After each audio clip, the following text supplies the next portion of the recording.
Hi. Today I want to talk about one of my favorite aspects of my experience of self compassion.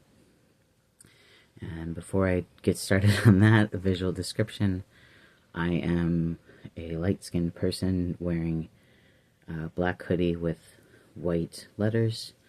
I'm wearing a blue hat. There is a dark purple wall behind me with Christmas lights that are turned off and a red stocking. And I'm fidgeting with beads. um, so one of my favorite aspects of my experience with self-compassion is that the more that I lean into having patience for myself, the more that I lean into having warmth and empathy and understanding for myself and for the experiences that I have and for the things that are challenging for me, the more that I am able to bring compassion to that instead of shame or judgment, the more that I am able to just acknowledge, like, hey, this is challenging for me, instead of making myself wrong for that. It makes it easier for me to have empathy and compassion and understanding for other people as well. So, like, as an autistic adult, as a very sensitive autistic person, brushing my teeth has been a sensory experience that has been incredibly challenging for me for my entire life. It's been such an intense sensation, and for so long I really struggled with that, and I felt a lot of shame about that. And as I've been on my self-compassion journey, as I've been practicing it more, being able to understand and care about myself that's struggling with brushing my teeth, being able to say, okay, brushing my teeth for 5 seconds is better than not brushing my teeth at all. Like, there are still some times when my nervous system gets overwhelmed where I can't brush my teeth for very long. And there are other times where I'm feeling fine and I can brush my teeth the whole shebang, right? And so it's one of those where it's like, the more empathy, compassion, patience, understanding that I am able to have for myself, for my humanity in those challenging moments, the more it helps me to be able to see the humanity in other people as well. Like, the more that I'm able to acknowledge, like, oh, I'm being challenged by this sensory experience, like, the more I'm able to see, like, oh, that person is struggling with this as well. And so it's one of those things of where it's like, the more empathy and compassion that I have for myself is not only for myself, it's not only helping me, it's also helping to nourish my relationships with other people, and it's helping to improve my relationships with other people as well, because being aware of my own challenges helps me to have empathy for other people and their challenges as well.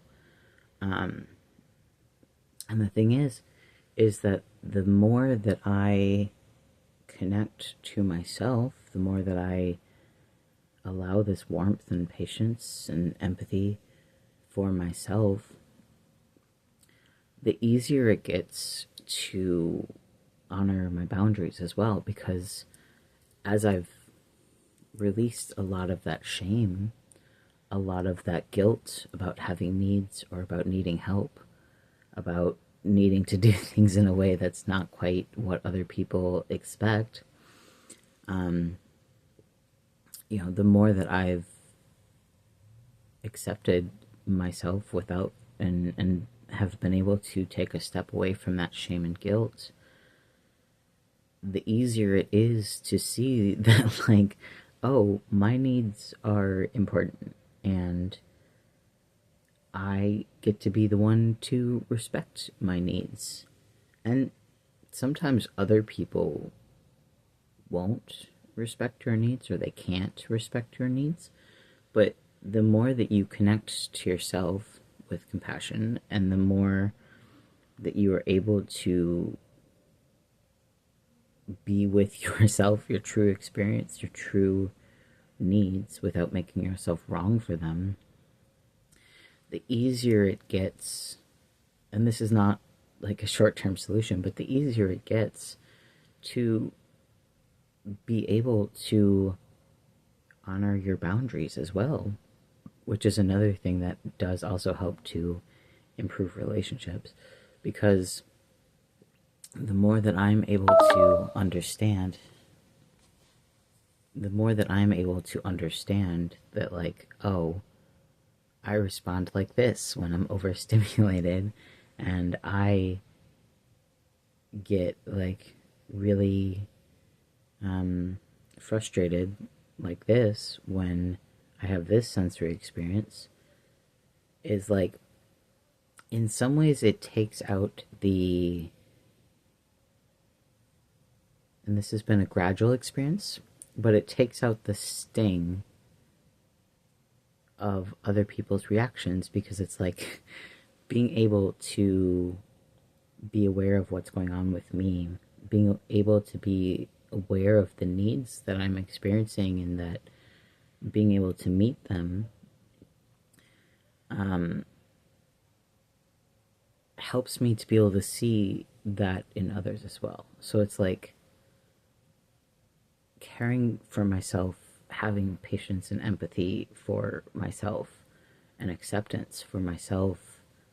It's not only helping me, it's also helping to nourish my relationships with other people as well. It's also helping me to, like, show up for other people differently as well. And as someone who, it's been really easy for me to care about other people for so long, and learning to care about myself has been the challenge. Being able to see that caring about myself is also helping other people has been really helpful for me to be able to have self-compassion for myself. Yeah, that feels like what I needed to say about that. Hopefully that was able to help you as well. My name is Oliver, or Ollie. My pronouns are they, them, and I help people to remember their sense of self-worth, to reconnect to themselves through a practice of self-acceptance and compassion. It's not about doing more, it's not about becoming more, but it's about meeting yourself where you're at, accepting yourself where you're at, no matter where that is. And no matter where you are at or what you're experiencing, you are worthy of love, you are worthy of respect, you are enough. Thanks so much for listening.